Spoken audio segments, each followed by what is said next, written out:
Sige na. Siya nga pala, Kuya Robert. Pinagbalot kita dyan ng pasta na masarap yung sarsa. Salamat. Umalis ka na. May pag-uusapan pa ba kayong dalawa? Kaya ba pinapalis mo na ako? Hindi naman. Mag-uusap pa kami. Ay, dapat kanina mo pa sinabi. Ay, miss na nga ako. Shelly. Sana naman, napatawad mo na ako. Salamat.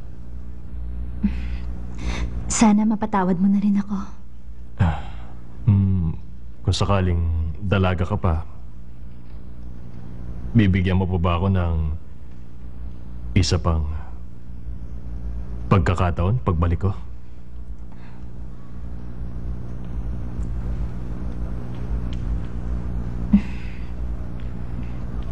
Robert, nandito ako parate para sa'yo.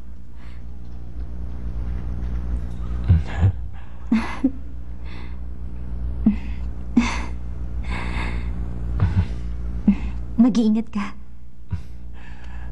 Ikaw din. Tumawag ka lang. Tawagan mo ako pag di ka nila sinusunod. Oo. Tumataya ka sa loto?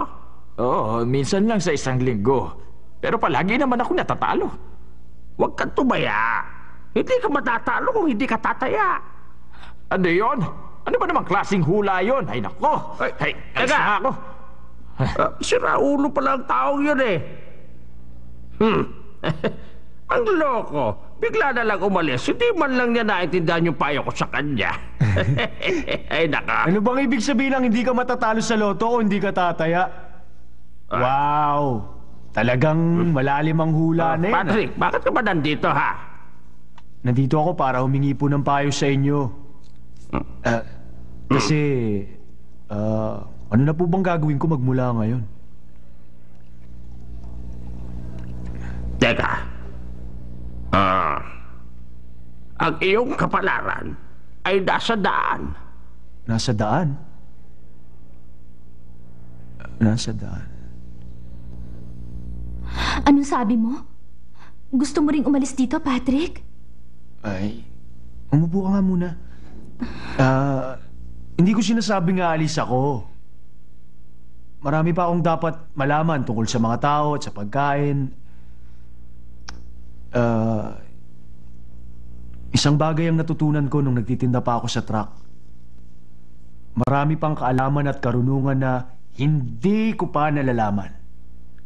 Gusto kong malaman at matutunan ng maraming bagay. Kung ganon, may isa akong kondisyon. Ayun. Ikaw ang bibili ng mga sangkap ng Wunamjung. Lumalago ng gusto ang Wunamjung at hindi ko to kaya na mag-isa. At dahil palipat-lipat ka sa bawat bayan, ikaw na ang mamili para sa amin. At madadalaw mo pa kami nang madalas dito. Okay, gagawin ko yan. Walang problema.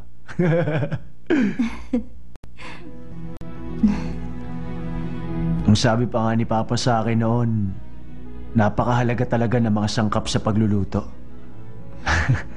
Ako nang bahala doon. Bored?